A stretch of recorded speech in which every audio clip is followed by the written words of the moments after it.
What's up? What's up, man? How are you? Oh, just poking along. Yeah. That's cool. How's work? Steady.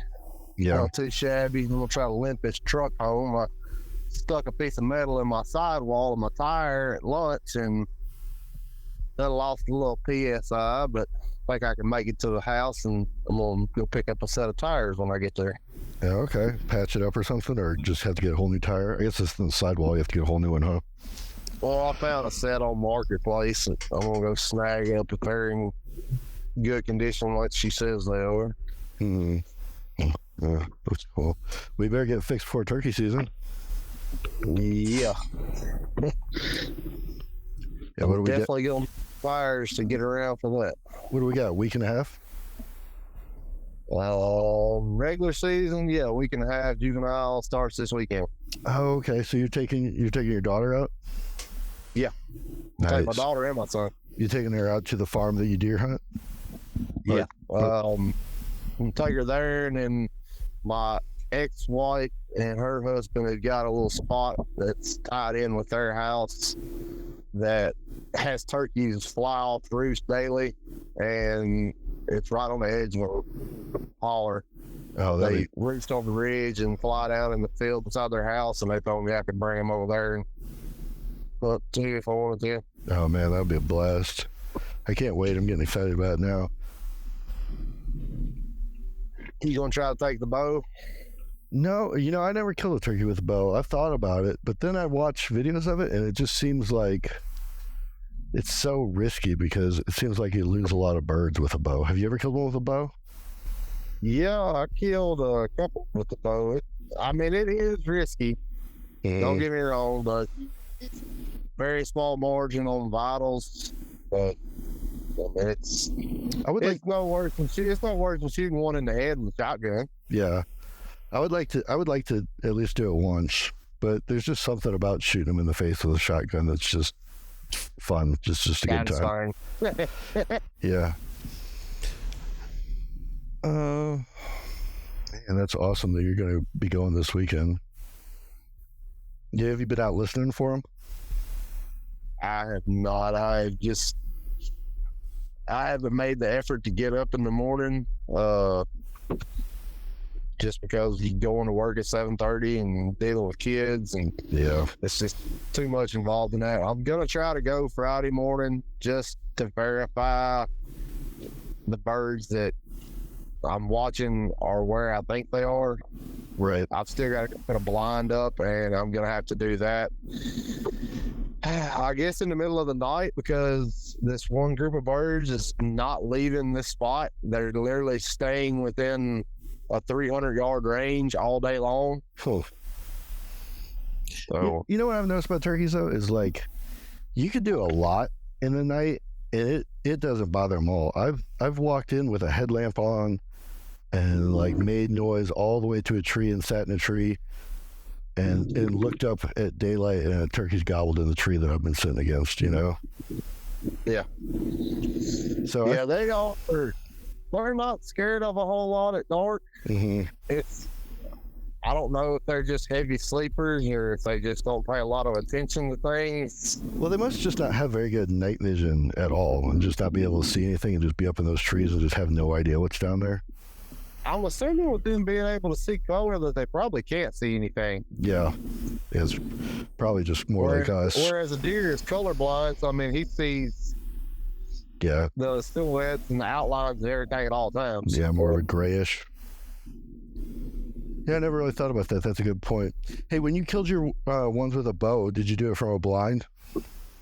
No, I actually, so story behind that was I asked my fiance's grandparents if I could go hunt their farm down in Lewisburg, Kentucky, and I was just going to wing it. I'm like, I'm taking the bow. I've never killed a spring bird with a bow. So we're just going to go in here, see if we can locate one on roost, take decoys, and I'll just sit at the base of a tree or find a log jam or something that I can post up in. And when I walked up this side of the field, I got on top of the hillside and a hoot owl called, had one gobble way off. I mean, he was probably at least 700-800 yards away. And it's like, maybe I can pull him over this way. We'll just see what happens. And I set up the decoys, made some calls. The bird gobbled his head off once he hit the ground. I could tell he was going back and forth on a ridge, a couple ridges over. Yep. And he wanting to commit, but he was just doing what Toms do, and he was trying to get the hen to come to him. Mm-hmm. And, lo and behold, I waited him out. I just gave him a break on calling, and then he would start gobbling to locate me, and I would call back at that point and just to satisfy him. And finally, he broke off of that ridge, and he come in, strutting to the decoys. I'm sitting at the base of a tree, got a little bit of brush around me. More or less, the bow is my brush. Right. I've got my back up against this big tree, and I'm sitting with my back going up a hillside, so the hillside's helping me blend in too. And he come in, he seen the decoys, never paid a lick of attention to me, and was locked in on them. And I waited to go to full draw until he turned with his tail fan facing me. Okay. And as soon as I got to full draw, I buried it right on his hind end and just sent it. Oh, nice. Did you have to track him far, or did he just go right there? Oh no, it dropped him right there. Oh, that's awesome. He flopped around, carried on, but he didn't go anywhere. Were you using a big expandable for that? So I was using the same ones that I was deer hunting with at the time, which were the Grim Reaper whitetails. Mm-hmm. Yeah, I think maybe I'll try it this year. I don't know. Expansion. They were a 3-blade mechanical. Yeah, that'd be cool. Yeah, I need to try it. I need to kill one, because you kill somebody with a shotgun that it's just kind of gets every one of them's cool, but it would be nice to try something different. Look, I'm gonna tell you, I've killed a bunch with a shotgun, and nothing is equivalent to shooting one with a bow. Yeah. It is an adrenaline rush and a accomplishment as an archer, you strive for. Once you do it, you're hooked. I'm gonna have to try to do it this year. Then I've seen people take I even saw that Josh Bomar guy took a full decoy and put it on a stabilizer, and I've seen other people put a fan on their stabilizer. Something like that. I don't know how well that would work or not, compared to just trying to hide. So I've done the fanning with a shotgun, and I've had the decoy with it's like the half decoy with the tail fan on it. Mm-hmm. I've used just a regular tail fan. They pay more attention to just a tail fan, I believe, but I've never done anything like that with the bow. Mm-hmm. I'm sure it's pretty intense, because you have to come to draw, and having a bird within arm's reach with a bow in front of you, it's going to be a little sketchy. Yeah, it's got to be super intense, and difficult. But it might be worth a try. I don't know. I'm going to look at the different things, because I do want to try to get one with a bow this year. I had the best season of my life last year. I killed 3 birds in 3 days. And then, the year before, I think I went a whole season and only killed 1 bird. So I'm expecting after last season to not kill any birds this year. Well, last year I killed one opening day with a shotgun, and then I'm trying to remember, did I go the second day? I don't think I went the second day of season, but I kept the shotgun in the trunk when I was at work, and on my lunch break I actually would ride by the farm just to check the fields. Mm-hmm. And I was like, you know what, I'm gonna keep the shotgun in the truck. If I see one in the field and I'm on lunch, I'm gonna reap it. Mm-hmm. Well, me being a big dummy forgot my camouflage, so I'm in a gray t-shirt and a pair of blue jeans, and I roll out to the farm one day, first week of season, on lunch, and I look out in the field, and there's 3 toms strutting in the field. Yeah. And I'm like, okay, we're gonna see what this does. So I let them do their thing for a minute, and they were working towards the edge of woods, and they were headed towards the corner to where they were going to round the corner and go around the block of woods. So I was like, all right, I'm going to let y'all get to the corner and around it, and I'm going to park my truck, and I'm going to walk across this field, and I'm going to get to the edge of these woods, and I'm just going to pop around the corner, and I'm going to reap you. Mm-hmm. No decoy in the truck. No camouflage. I'm like, this is not going to work. So I went ahead, they worked their way around, and I got out of the truck, walked down the edge of the woods. I popped around the corner, and they were a little bit closer than what I anticipated. I think they were probably 15 feet. Oh, really? And two of them took off running, and the other one just stood there like a deer in the headlights, and he did not survive. He got whacked. Yeah. He caught a 410 to the head. I've done that before, like just kind of bushwhacked them like that before in the rain.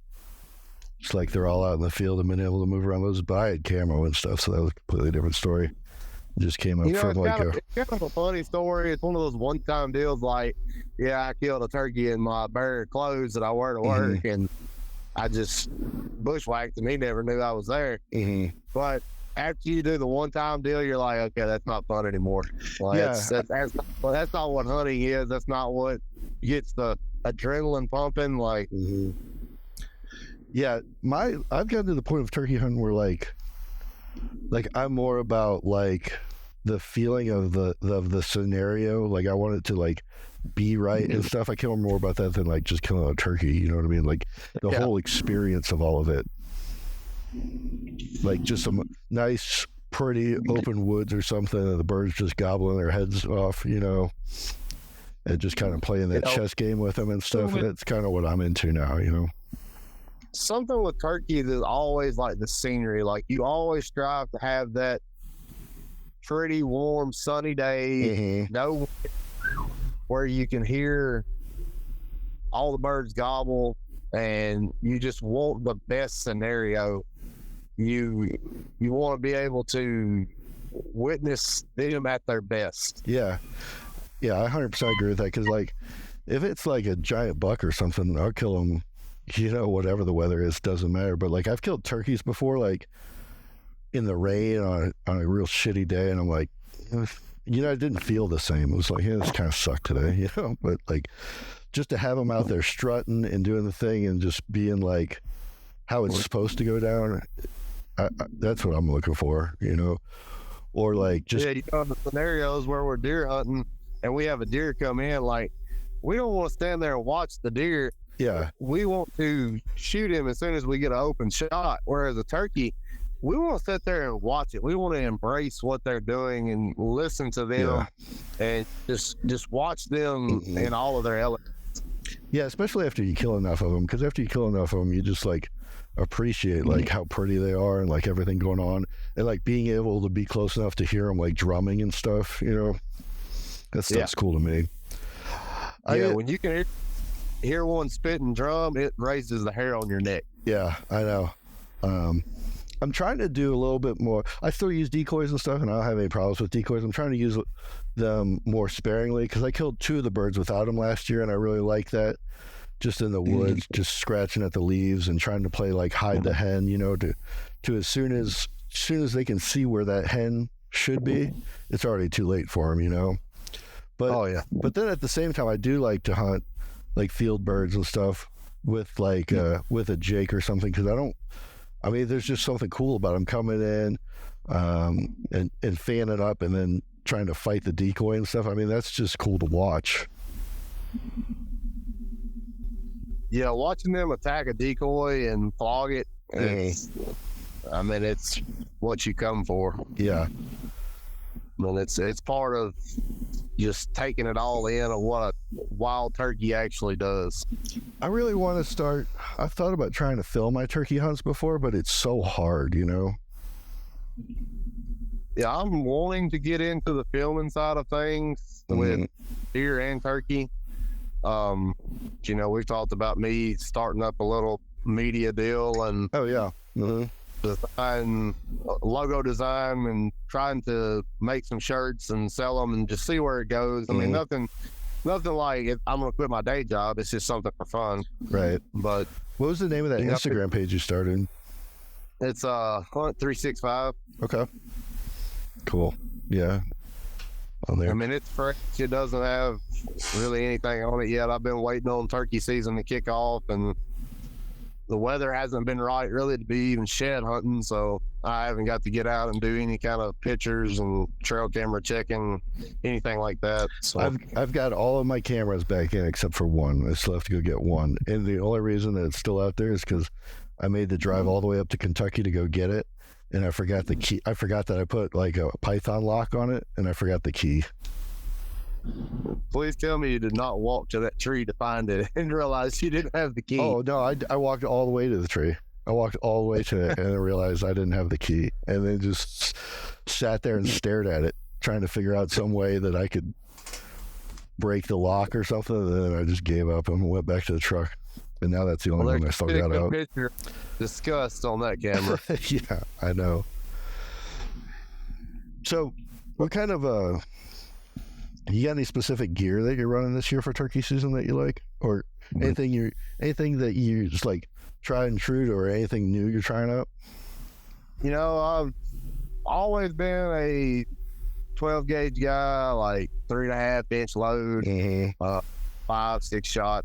I mean, you know, that's what everybody strived off of for the longest time. But they started producing the 410s, and everybody got to talking about those. And I picked one up, and I went out and got the Apex Turkey Ninja shells. And I've really grown to love a 410. I mean, it may be a sissy turkey gun, but let me tell you, if a bird steps in front of me at 70 yards, I feel confident I can kill it with a 410. I think I've only shot a 410 like once, but I really liked how light they are. I know that. It's like carrying a pellet rifle on your back. Yeah. I mean, you can hold them one-handed. Like the bird I shot opening day last year, I actually reaped that bird with the decoy on the way back to the truck. And I had the decoy in one hand, and I had the gun in the other hand. And I shot that bird at 45 yards one-handed. Wow. And just laid him out.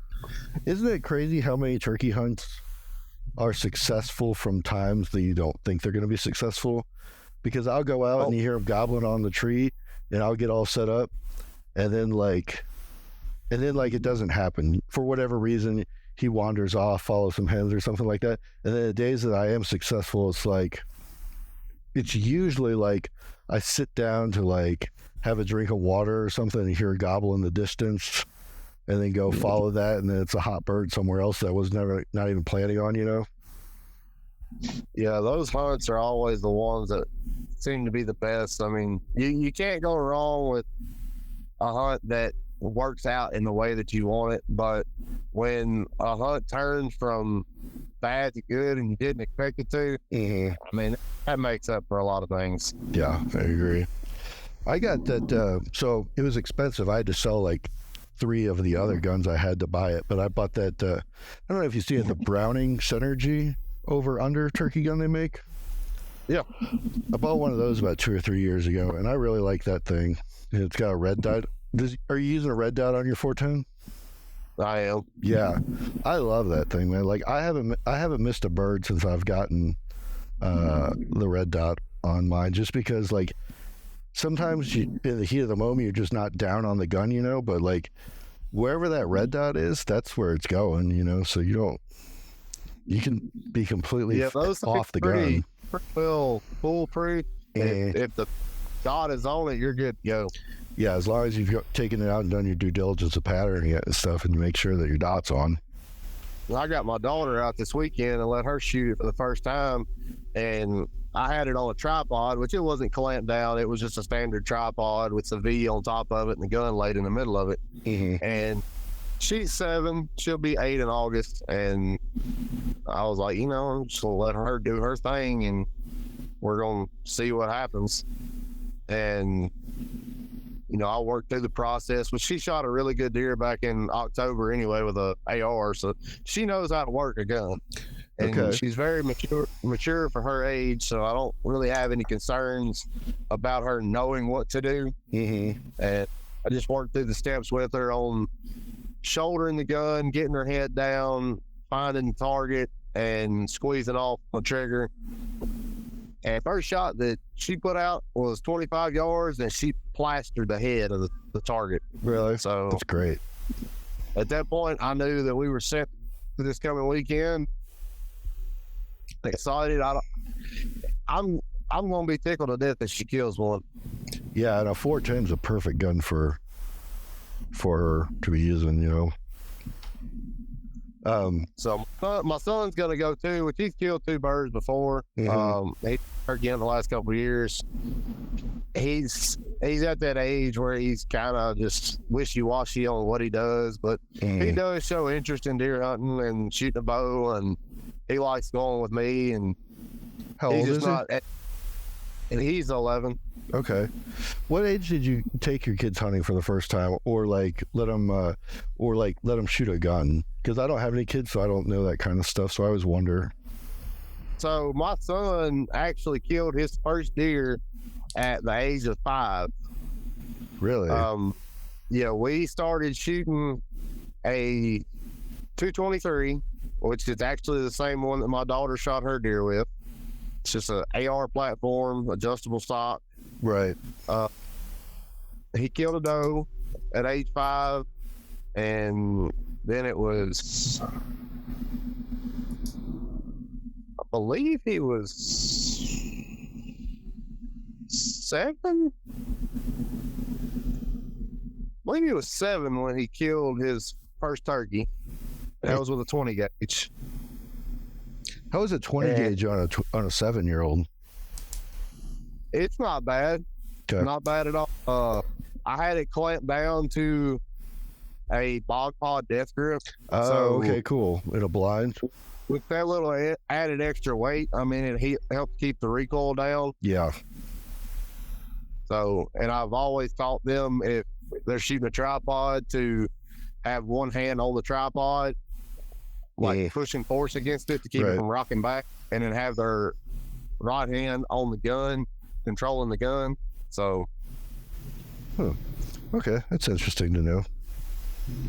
she actually went through the hunter safety course last year. I sat down with him, and we done that online. I just helped him go over his tests after he took them and understand what he went wrong on. And he actually is a very smart kid for his age, and he applied himself and passed it 100%. So nice. Is there a minimum age that they have to be to go to the hunter safety course? I imagine there is, right? So I believe that they have to take it before. I don't forget the age that they have to take it by.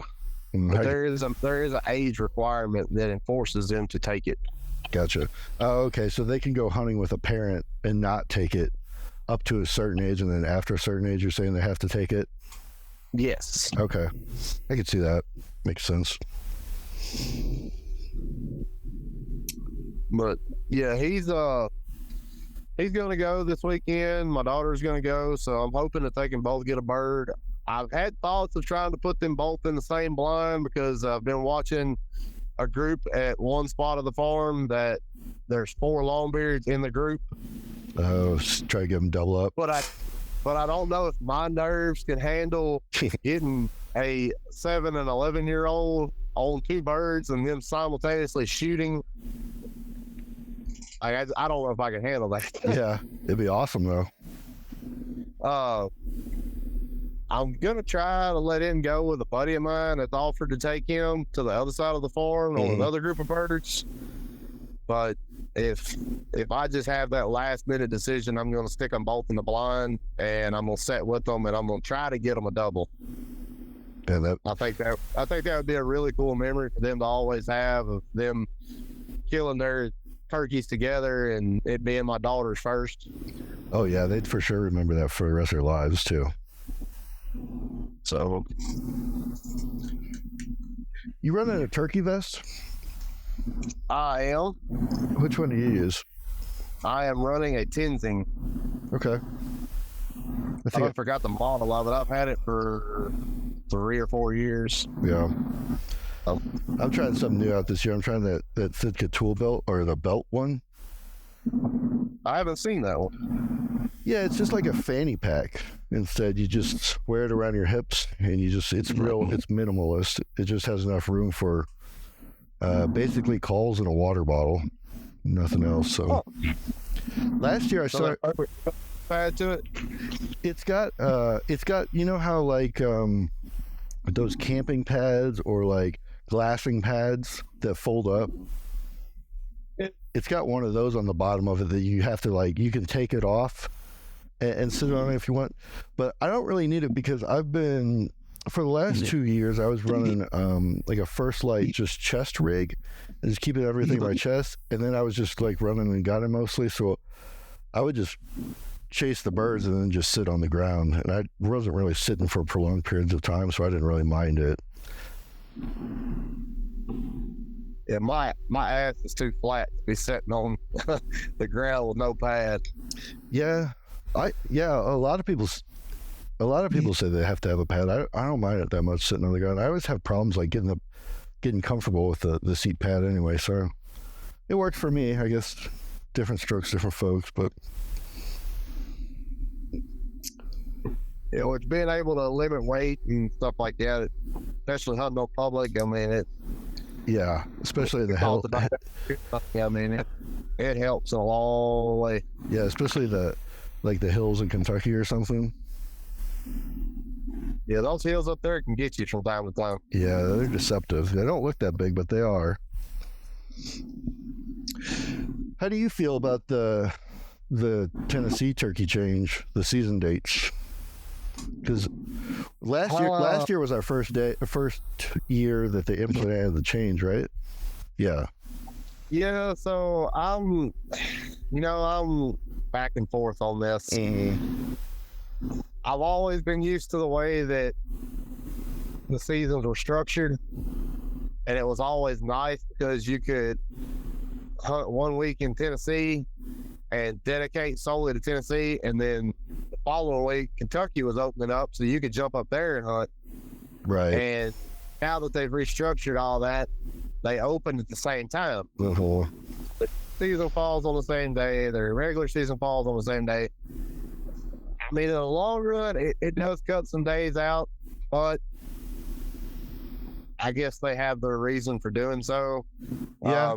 As far as the birds, like for the last 2 to 3 weeks, like I have seen birds probably at their peak of just strutting and gobbling, and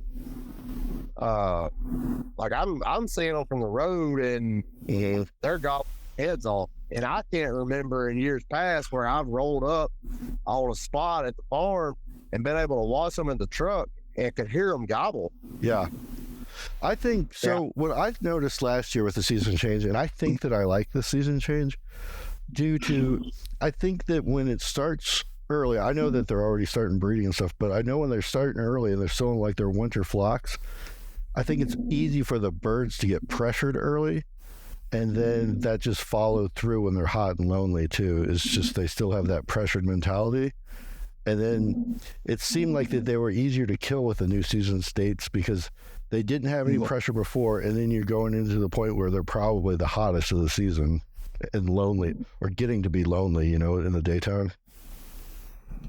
Yeah, and another thing, it does benefit out of them changing it, pushing the seasons out. They're giving the birds time to breed, which is going to increase the population. And since they've done the restructure of a 3-bird limit to a 2-bird limit, I feel like we have gained in population on birds. I still think that there are areas that lack in birds, but that's got a lot to do with habitat and predator control and development. Just all of the factors that come into that. Yeah, I feel, I don't know if I'm just making it up, but I definitely feel like I see more birds now. Yeah, like as we speak right now, I'm driving by a field of about 10. I actually came out of my house the other day, and I only live on like 5 acres, and I was getting in my truck, and I looked over, and 2 toms, this was like about a month ago, 2 toms were walking through my yard, and I had never seen a turkey out there before. So I was that group that I just passed now on the highway, there was 3 longbeards in the back, and the rest were hens. So yeah. Well, I'm getting excited for it. I wish they would do a little bit more on the population control side of things. I really wish they would let the predator control for nighttime coyote hunting come into effect. Oh yeah, absolutely. I don't know why that's not a thing. It would be nice if they done something as well for like, don't shoot a jake. I mean, yeah, let the birds grow. Yeah. Let them grow and let them breed, and I mean that's going to gain more right there on population. So have you noticed this year that it seems like the deer held on to their antlers a lot longer than usual? Yeah, so I literally just had a deer drop his horns in the last 2 weeks. Yeah, same. And I mean, I never thought he would have held on to them as long as he did. But from what I've been told, if there is a wet year, they hold on to them longer. And if it's a dry year, they don't hold on to them as long. Whether that's true or not, or it's old wise tale, I don't know. But that's just something I've been told. Well, we also had a pretty mild winter, except for like that 1 week of extreme temperatures, I think, right? Yeah, what was it, January? Second week of January when it dropped down to negative for a week. Yeah, but other than that, it's been pretty easy for them to find food and everything, and the weather's been actually pretty nice, I think. Yeah, they've had plenty of greens to eat, and the acorn crop this year was unreal. Yeah, I've never seen as many acorns as I have this year. And I thought it would just be like Tennessee, but I don't know if it corresponds at all. But I'm out here in Colorado right now for work, and I actually saw a herd of bachelor group of elk the other day, and they were all still holding their antlers. And I would have thought by now people go shed hunting in the mountains for elk and stuff. So when does an elk actually, do they run on kind of like the same structure as a deer? Do they drop come February, March, April? Or I thought so, because I always see people online doing shed hunting in the spring. But I don't actually know from my own personal experience, but that's what I thought. And I've seen people kill an elk in July before on the draw hunts out west. And yeah. Well, their rut starts, their peak rut is September, so. That's just wild to think about an elk, how much different they are than a whitetail. Yeah. As far as their antler-based structure and their rut. And they migrate, moving up and down the mountains and stuff, so. That's how many states are you planning on turkey hunting this year? What's that? How many states are you planning on turkey hunting this year? Just 2, I think. Just Tennessee and Kentucky. I have a terrible work schedule this year for turkey hunting. Usually I try to take a lot of time off for turkey season, and I just couldn't do it this year. So I'll probably get a lot of time to turkey hunt, but it won't be until May. I mean, I'll hunt like opening weekend, and then maybe like another weekend. But usually, like I try to go every day like the first week usually, but I'm not going to get that this year. But I will have some time in May to go. But I'm just going to do Tennessee, Kentucky probably. Nothing crazy. I went to Mississippi last year and I didn't kill anything. I would like to try to get out to Kansas maybe, but I don't think that's going to happen. Only because I got selected for the draw. I just randomly put in for the turkey draw out there and got selected. Yep. I probably won't make it all the way out there. What are you going to do? As far as turkey hunting right now, it's looking like Kentucky and Tennessee. Yeah. I've been offered to come up to Indiana, but I don't know if things are going to work out for me to go up there or not. I may try to save that for deer season. I'm trying to get things orchestrated in my life to where I'm able to hunt more with having kids and work and everything. I mean, you don't want to put your hobbies over your priorities by no means, but like I'm getting to the age now where I want to travel and I want to see some things, and I want to go to different states and hunt and say I've killed deer and turkey in other states, and I'd like to try to kill some other species, elk, pronghorn, just hell for that matter. I'd like to go kill an alligator. Just say I've killed one. Yeah, that would be cool. I went and killed an antelope one year. That was pretty cool. I think I would really like water hole, the blind, hunting antelope. Yeah, that's what I did. I tried to spot and stalk them for like the first 3 days, and that did not work at all. So I actually just went and bought a blind and set up on the watering hole. It took me like 5 days of sitting there from sun up to sundown, and in like August when the sun's up all day. But yeah, finally the last day, one came into the watering hole, and it was cool. I'd do it again. Was it very hot when you went out there? Oh yeah, it was real hot. It's really, really hot all day long. I was like sitting barefoot, like in my blind all day. Oh man, I know opening day of velvet season this past year was rough. Like, it seemed worse than that. I don't know if I can handle it. It was probably a lot like that. Yeah, I forgot all about velvet season. Yeah, it was like 5,000 degrees. Yeah, it was a lot. It was a lot of the same. Yeah, my skin was melting. I think I didn't even go the first day because it was so hot. I don't remember. Yeah, I can't remember if we talked about, I think we have, about velvet season, but I don't even want to reminisce on that. I'm looking forward to 2024. I'm not looking behind my deer that I missed still alive, and the target is still acquired. Yeah, I gotta go to a school for work in southern Alabama from the 1st of August till about the 3rd week of September. So I'm gonna miss the velvet hunt unless I drive back home for it, and I'll probably miss the Kentucky opener, but that'll be okay. I might drive home for opening weekend of Kentucky, and then I'd probably be okay just chilling, scouting, setting cameras out until about mid-October. Well, hopefully we can get together and kill some birds, and hopefully the kids kill some this weekend and start the season off right. Yeah, that'd be real nice to start the season off with a bang for 2024. That's for sure. Yeah, I've gotten now to where my kids going and enjoying it and getting to do the things that I grew up loving to do. I mean, that's what I enjoy it for. Yeah, just passing down the tradition. That is nice. Yeah, I'm going to try to kill a couple with the bow. I think I'm just going to try to leave the shotgun at home. I'm going to let the kids take it, and I'm going to pack the bow. I've got a new Lift 33 set up, and it's ready to eat. Yeah. You're liking that bow?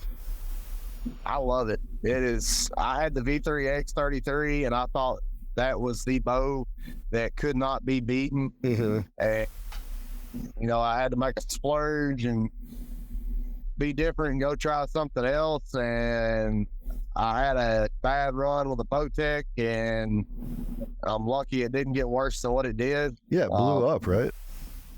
Yeah, it blew up at full draw on the 5th arrow through the bow and just disintegrated. And after that, I said I would never touch another Bowtech again. Yeah. There's always that chance of something going wrong with any of them.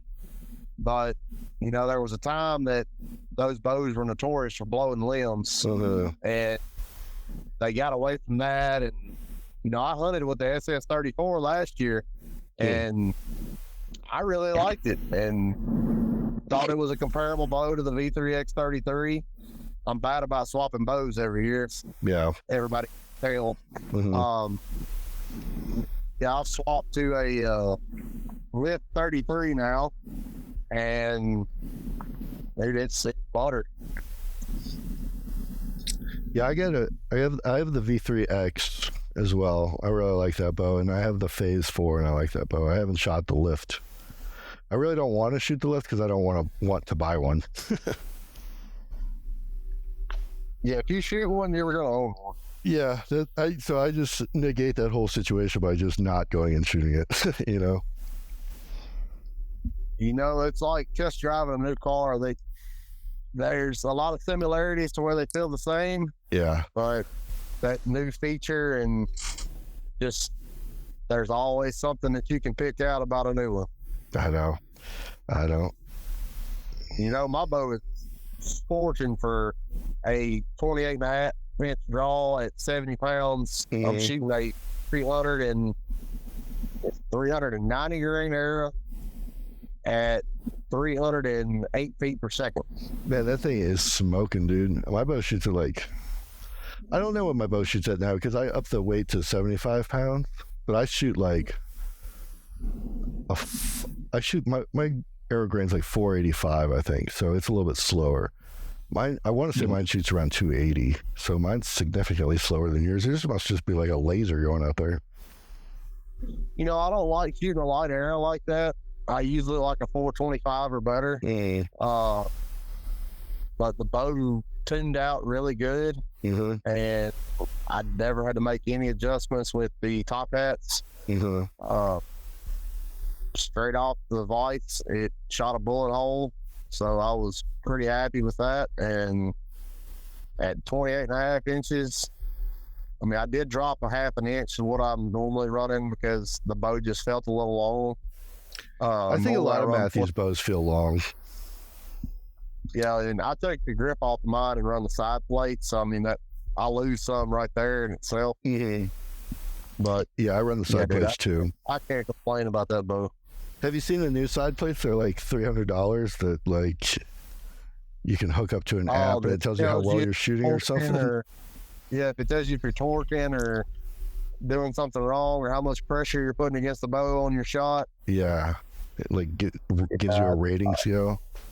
That's a hard pass for me. Yeah, it's neat. It's neat technology. I just can't pay $300 for it. Yeah, it's like you said, it's neat and it's cool and all that, but I don't need that. I don't need the digital scale to tell me that I'm doing something wrong. I know. I actually, for 1 year, I ran one of those Garmin sites, and it was really cool. And then I was just like, I'm doing all this to shoot a deer at 30 yards. You know what I mean? I don't need this. I could put my 20 and my 30 on the vitals of a deer and be guaranteed not to miss. You know what I mean? I don't need all this technology for this. I ended up selling it and just going back to a regular sight, which it kind of feels good to I know that it's not traditional. It's not like traditional archery, but I don't know. Sometimes it's just too much technology for me. I ain't trying to deal with a whole lot of technical stuff in the woods because it's just leaving doors open for stuff to go wrong. Yeah, that's right. I wanted something electronic to just completely shut down on a 20-degree morning and not work. Yeah. And I walked 2 miles back off in a holler to a tree, and I've got a 145-inch deer down the shaft of my arrow. Yeah, I don't need that to happen. Yeah, especially. The goal is to shoot a deer at 20 yards, right? So it's what do we really need this for? But I'm not hating on it. If you want to use it, it's cool. It's neat technology. It's fun to play with, but I don't need it. They each their own. Last year, I ran a Excel Achieve XP with a 3-pin, and my 3rd pin was my runner pin. Well, I had to completely move my housing as the sight tape to where I needed to shoot past 40 yards. And this year I went back to a 5-pin, but I went with the landslide just for the movability. Because with the Achieve, you've got to dial it on the bottom or top of the bar, and it's not as smooth and forgiving as what the landslide is. The hunting scenario, you want the best optimal thing that you can get, and I felt like that was the way to go. Yeah, I have that landslide on maybe both of my bows. One for sure. I love that landslide. Yeah, it's hard to beat an Excel. They stand by their stuff, and I've never had any issues out of it. Yeah. Well, hey man, I gotta get running to a meeting, so All right, buddy. Well, good luck to you, and hopefully we can get together and do some turkey hunt when you get back. Yeah, absolutely. I'm looking forward to it. So keep me posted. I'll let you know. Maybe I'll try to get some GoPro footage of killing a bird this year. All right. Sounds like a plan. All right, man. You take it easy. Have a good one. Bye.